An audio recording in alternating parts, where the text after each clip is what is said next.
What's up, everybody, and welcome back to StafTalks Sports. I am Staf, and this week we are going to go through some previews, some predictions, and also this week's spotlight.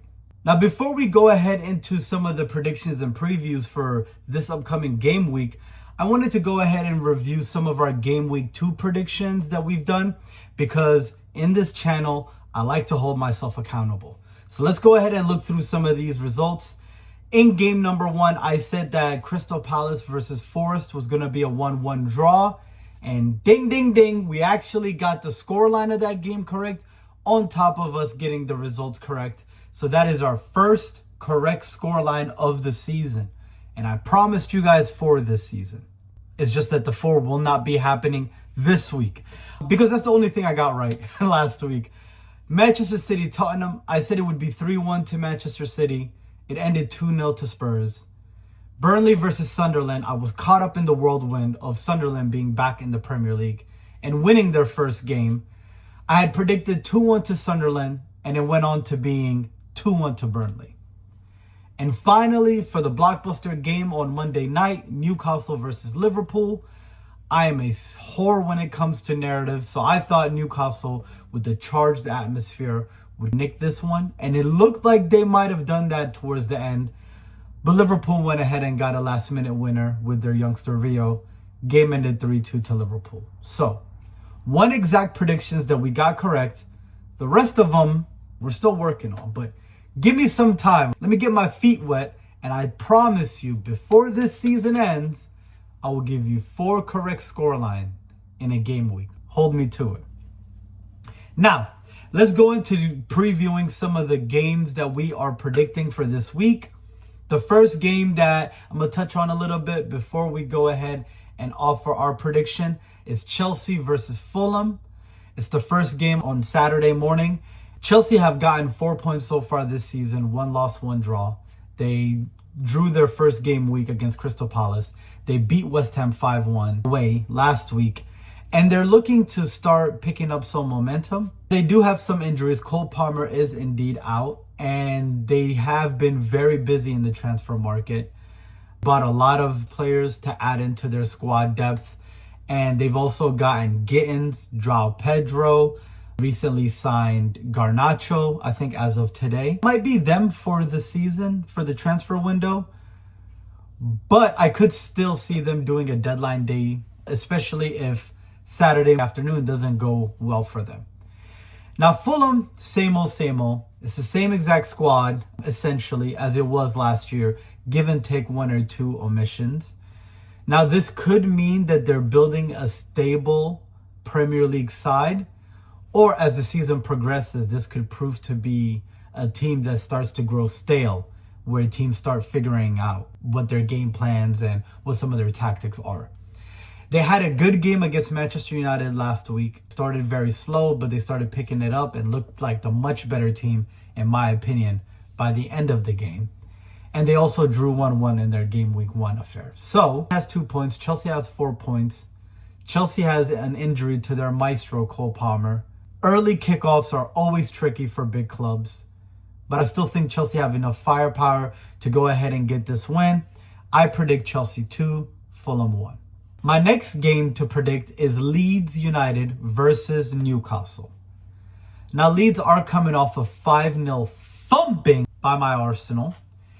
And although those type of games where these newly promoted sides face off against title contenders or the so-be big boys, we don't really learn a lot from the promoted sides on those type of games. So there wasn't a lot to really take home that Leeds have done.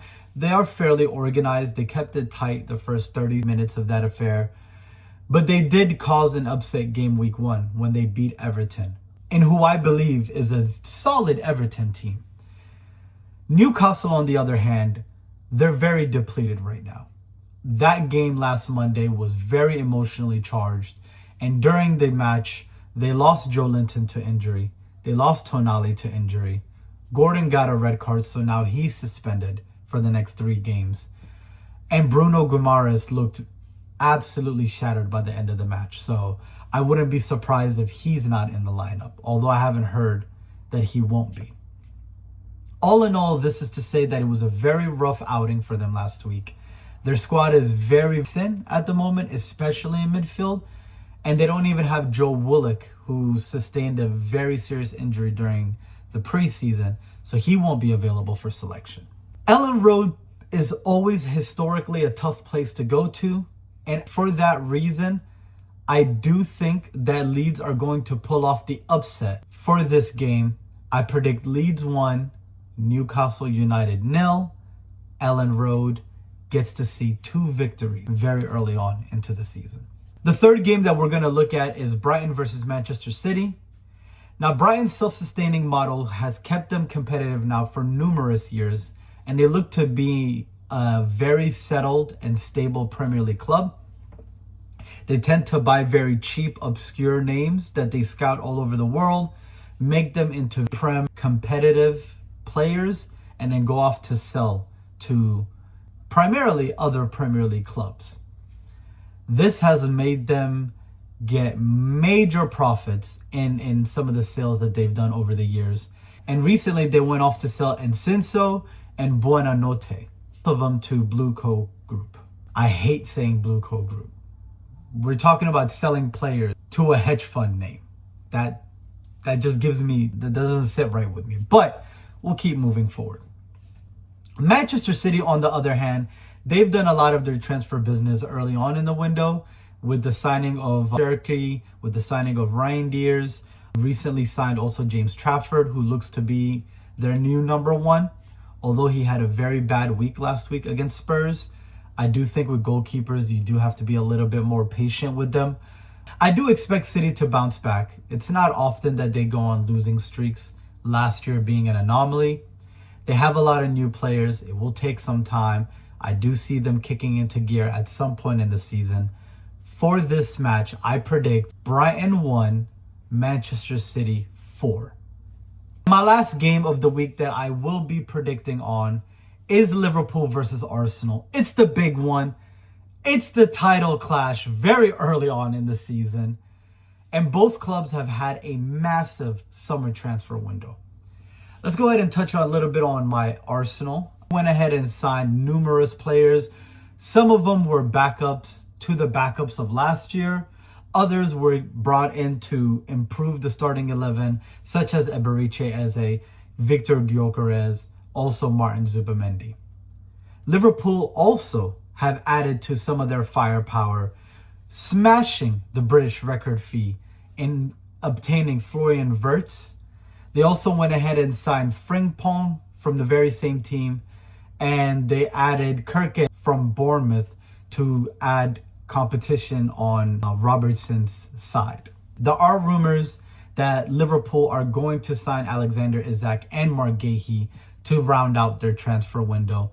And actually, about an hour ago to me recording this, we received a bomba, here we go, that Arsenal has signed Nkapie from Bayer Leverkusen, with Kiwior going to Porto. So a lot of changes for both clubs, a lot of ambition set forth by both clubs. Both clubs think they can win the title this year. Both clubs are going to be competitive in any competition that they're in this year. It sucks that this matchup is so early on, but as an Arsenal fan, I do also love it to get Anfield out the way this early on. I don't think it's season defining quite yet. It's just too early in the season for it to define either of these teams' season.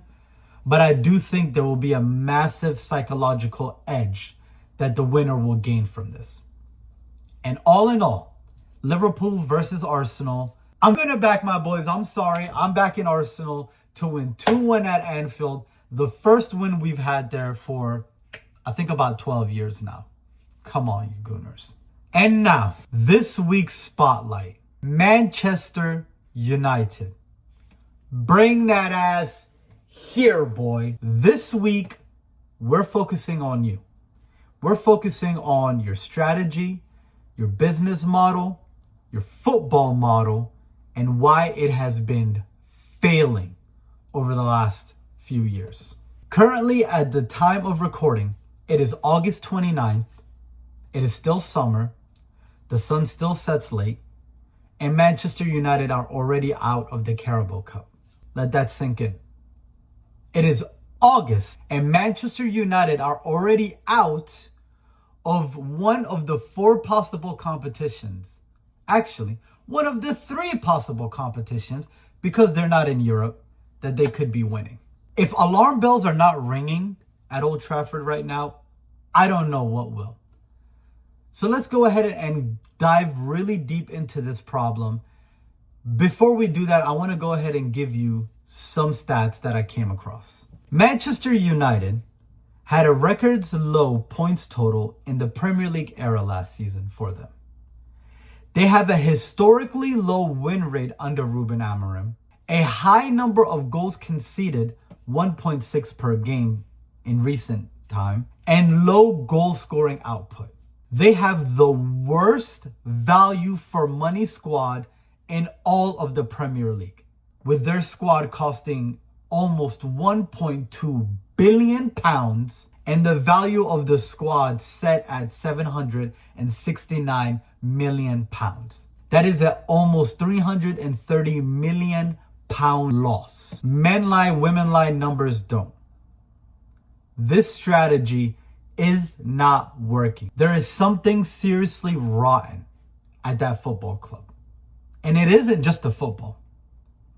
There is a cultural toxicity that exists at every single level, from the players to the staff to the board. The treatment of players have been abhorrent over the last few years at Manchester United. Some of the managers have decided to zero in on some of the players, deeming them being the sole reasons that the culture is rotten at Manchester United. Some of the players have went on to have down tools and lash out against club on social media for feelings that they have been targeted by the club and the manager. There has been a lack of direction. There has been a lack of consistent messaging. Everything seems to be off at Manchester United. And I know what all United fans are thinking. It's what all fans of big clubs are thinking right now. They want a solution, a project, a process, much like Arsenal have with Mikel Arteta. I call it the Mikel Arteta fix. But what I'm going to tell you is that you can't just want a Mikel Arteta fix. You need to implement it at every single level. You need to have a consistent vision, guiding principles, and that is the only way that you can not only clean house, but also move forward. Let me touch on a little bit on what I mean by a change of culture. I'm going to read back some quotes from Mikel Arteta's first press conference as an Arsenal manager, and I'm also going to read off quotes from Ruben Amorim's first press conference as a Manchester United manager. And then we're going to assess and analyze both. So here's Mikel Arteta's quote in his first ever press conference. I have to try and convince the players about what I want to do, how I want to do it. They have to start accepting a different process, a different way of thinking, and I want them to get all the staff and everybody at the club with the same mindset. We have to build a culture that has to sustain the rest. If you don't have the right culture, in the difficult moments, the tree starts to shake. So my job is to convince everybody that this is how we are going to live. And if you are going to be a part of this organization, it has to be in these terms and in this way. Now let's touch on some of Ruben Amorim's quotes in his first press conference. Ammorim goes on to say, I am a little bit of a dreamer and I believe in myself.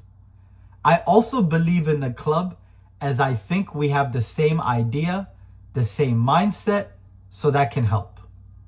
But I truly believe in the players also. I know that you guys don't believe a lot in these players, but I believe a lot and I think we have room to improve. I want to try new things and you guys think it is not possible. I think it is possible and we will see in the end. Look at those two quotes and tell me what's different. In my opinion, with Mikel Arteta's quotes, you get someone who's solution driven, who's aware of the issues, and who has a set plan in how they are going to change and solve those issues. With Ruben Ammorim, you have someone that's assessment driven, who downplays the rot that exists within the football club, who continually uses language such as I and believe, who doesn't strike confidence in the message that they're trying to get across. But let's not stop there. Let's keep going deeper. I have some quotes from Mikel Arteta after one of his first notable wins, not quite the FA Cup win where he had with Chelsea, but he had a win against Liverpool where it was the first time Arsenal had beaten a Jurgen Klopp team. It's the first time Arsenal beat Liverpool in 5 years. And at the end of the match, he said these words: I only need to look at the difference between the two teams today, and the gap is enormous. But the gap in many areas we cannot improve in 2 months. But the gap in accountability, in the energy, in the commitment, and the fight of the two teams are now equal. And before it wasn't like this. And for that, I am very proud. The rest will take time, but at least we've got it now. And my message to the players is that we can create something. That's Mikel Arteta's quotes. Now here's Ruben Amorim's quotes after one of his 16 wins that he's had now of 45 matches across all competition as a Manchester United manager. This was after beating Bilbao 7-1 on aggregate to go to the Europa League final. Should be a beautiful occasion, but these are the words that he said. It was a good result. If you look at both games, it was so much tougher than if you look at the result. We have so many weaknesses in the game, and you can understand that in the game. But we are fighting, and we deserve, if you look at the two games, to be in the final. So what do you assess from those two quotes from the two managers? See, to me, with Arteta on that second quote, it highlights the clear vision he has for the group of players that he has. It continually stresses that this is a culture-first solution. He is trying to change the framework, the mindset, and the effort of the group of players he has before he even touches on some of the solutions that you need in the football aspect of things. Ammorim, on the other hand, is vague in his words. He still highlights the weaknesses in his football team, even when it's a very joyous occasion, even when you're going to a final, you're going to a European final. But he still can't help himself in assessing what is happening at the football club without really offering a guideline into how it's going to improve moving forward. He uses what I like to call, just trust me, bro. It's where you basically say, hey, don't ask me on how I'm going to do it. Just trust me, bro. Don't ask me how I'm going to change the culture of this football club. Trust me, we're working on it. United have to stop selling their fans and themselves these get-rich-quick schemes. What I mean by that is that usually when someone's trying to sell you something and it sounds too good to be true, such as this system and this strategy that has not worked for the last 8 years, I'm going to come and fix with a snap of my finger. This system and these group of players that have not worked for 3 different managers, 4 different managers for some of them, I'm suddenly going to be the one that's different. I'm going to come and get a tone out of them immediately. This transfer policy that we've used and enacted for the last 4 or 5 years that have proved to be a colossal failure, I'm going to come implement the same strategy and everything will change. It is a get rich, get successful, quick scheme. And it is not going to work for the situations that Manchester United find themselves in. I know what you might be thinking now. Staf, you're just killing my football club. You're just giving me the issues. How do we fix this? Well, I have a solution for you. But before I touch on the solution, I do want to say, get it out of your head that a Mikel Arteta will just fall in your lap. And I know online rival fans like to think Arteta is not a good manager and he's terrible and he's a bottler and all of that is funny banter online.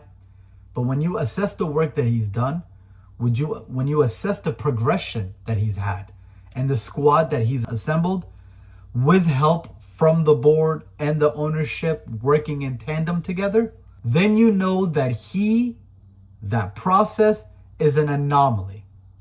You are not going to find a rookie manager who's never had a head coach position ever in his life suddenly come to your football club and change everything. It is a once in a lifetime opportunity, and it just so happened that my football club stumbled across that. It doesn't mean you will neither. So what does that mean then? If an Arteta doesn't exist for you guys out there, what does exist? I'll tell you what. Don't go for the flashy names. Don't go for the tactical nuances. Don't go for the quick fixes. United needs an ego death. They need a cultural reset. And they need someone who can stabilize them. And that individual, in my mind, is Gareth Southgate. Now, I know what some of you guys are thinking. Man, fuck this yank. Gareth Southgate, the one that all England fans hated, the one that everyone on British media thought was pragmatic and was holding England back, the one that came into England in England's golden generation and never won anything with them. But look at it from this point of view. I'm talking about Gareth Southgate, the guy who came into arguably one of the worst England situations in recent memory. The guy who came to an England setup where the whole camp was not connected, there was disharmony within the camp, and you had a bunch of players who A, were not only good enough for England, but B, did not have the same vision or goals to even set out a decent tournament. He came in to one of the most scrutinized media, the British media, at the top position as an England head coach, and not only stabilized the environment, rebuilt the culture, created harmony through every single level of that organization, but he also went to 2 finals, multiple semifinals, and has ushered in now a plethora of great young English talents that will go to 2, 3, 4 tournaments in the future. Now, yes, he did not win. He didn't get over the line. Some of his tactics might have been pragmatic. He might have stopped that current squad of England players from getting that one step further and winning a major tournament. But what he did do is he made them competitive. This is the same England that got knocked out by Iceland of just over a decade ago. This is the same England that was losing 3-0 to Croatia in Wembley. This is the same England that was getting embarrassed at the World Cup, at the Euros, year after year, tournament after tournament. And now they are favorites for almost every tournament that they go to. Put some respect on Gareth Southgate's name. He is exactly what Manchester United needs. They need someone that can come in, cozy up to the British media, because I guarantee you they'll get off his back. Someone who can speak to Jim Ratcliffe and create a good relationship with him. Someone who can disseminate messaging across all levels of an organization, from the board level to the backroom staff, to the players, to the groundsmen, and everyone else that's involved in the football club. He is someone that can get everyone to sing off the same hymn sheet. That's who he is. So yes, although he might not win you majors, what he will do is he will rebuild the structure, the respect, and the environment that the Manchester United institution should be. With Ratcliffe's support, I think he could genuinely purge the toxicity that exists within this football club and set up a foundation that can have them start competing again in the future. So to all the United fans out there, drop the Gucci bags. Let go of the Moncler jackets. The quick fix mentality is no more. There isn't another Arteta over there to save you. So stop chasing the get-rich-quick schemes. Stop listening to the coaching seminars. Get Gareth Southgate or someone of that mold and choose long-term stability over short-term glamour. This is StafTalks. This has been episode 3. Eze's here. Anfield is coming. And I am super excited for the events of this season. Please let me know down below what your thoughts are on the spotlight of the week, what some of your predictions are. If you're rocking with StafTalks Sports, please hit that subscribe button, smash that like button, and share this with all of your football friends. And let's see if you can outdo me this week. Let's see. You think you know ball? Show me that you know ball. Let's grow this community together. I appreciate you all. I will see you next week. Peace and love.